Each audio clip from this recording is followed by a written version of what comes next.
What's up mga kabol? Nandito po ulit tayo sa ating panibagong challenge. Yung ating challenge ngayong araw ay arena na mayroong tubig. Patagalan po ng tubig ito po ay may bigat siguro mga 10 kilo. Patagalan po silang mga challenger.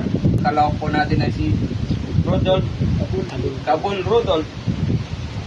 Ano po sila ng ating pa-premium na tumataginting na 500,000 pesos.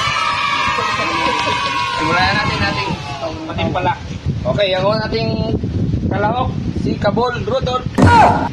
Ito po yung kanyang oras. 0-0 po. Simulan natin ngayong pagbilang ko ng tatlo.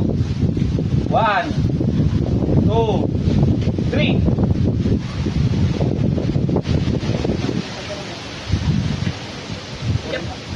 Galing kagad. Guys, hop!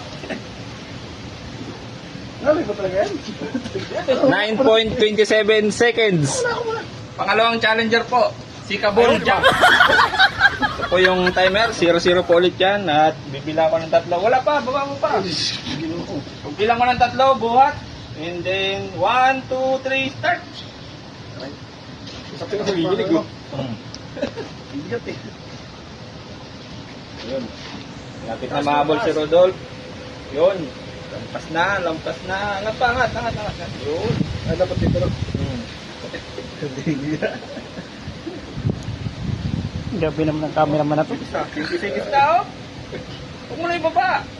Dito lang. Bakit? Abot na, oh. 30 seconds po. Tagal, ah. Ano to, di pa nagano, wala pang trabaho. Aray. Hop! Stop! 38.81 seconds. Kanina po, pangatlong kalahok. World Arjun. Ito po yung timer niya. 0-0 po yun, ha. Pagkita ko ng tatlo.